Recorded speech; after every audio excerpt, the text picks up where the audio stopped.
Today I will begin by discussing the Kaufman Test of Educational Achievement, also known as the KT or the KTEA. This test was developed by Alan and Nadine Kaufman in 1985, and a second edition was published in 2004 by Pearson Education.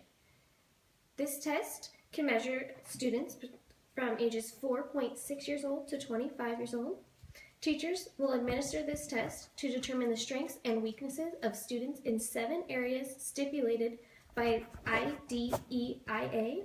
The areas are basic reading skills, reading comprehension, math calculations, math reasoning, oral expression, listening comprehension, and written expression. Teachers will use this test to measure academic progress, assist in academic placement of students, analyze errors, and plan lessons.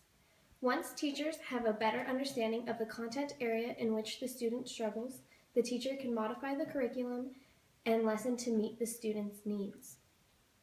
The KT became a popular assessment because it has a reliability and validity score of 0.78, as well as the scores are easy to calculate and the test itself is easy to administer. Critics of the assessment believe this test could be biased against ELL students due to the fact the vocabulary and pictures only include English culture. Prior to demonstrating this test, I will need to discuss the basal and the ceiling. The basal is the location to begin administering the test based on the student's grade level. The ceiling is where the testing ends.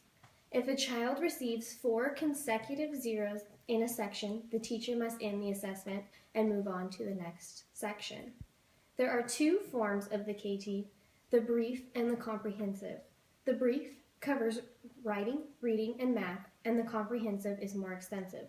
We will be discussing the comprehensive today. I will now begin discussing the contents of the testing kit. It includes a puppet for testing younger children, 2 CDs. One is the listening portion of the comprehension for students. The second is a tool for teachers to help with the grading. Comprehensive forms, so teachers can write down the student answers while giving the assessment.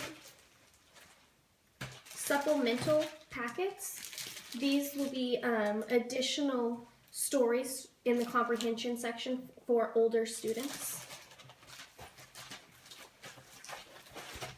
Student response booklets where they will be writing down their own answers while you ask the questions. A norms reference book, which is where teachers can go in to see how other students are measuring up against the grade level. And the teacher's manual that you can read while giving the assessment or prior to giving the assessment, so you know where to begin and the basic rules of the test. And it also includes these 2 easels. Each easel has a different section of the testing. The student I will begin testing is in 2nd grade, so I will begin questions on number 19. It is important while testing that you are in an area probably next to the child, so the child would sit at this chair, and they cannot see the back of the response booklet. So I will ask questions at number 19. So number 19 would be the word on. If they correctly answer all 6 questions, we can move forward. If they do not answer all 6, we can move on as long as there are not 4 consecutive zeros. If there are 4 consecutive zeros, we will move back to number 1.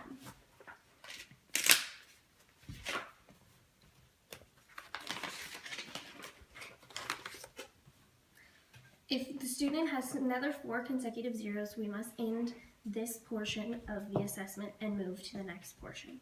And that is the KT.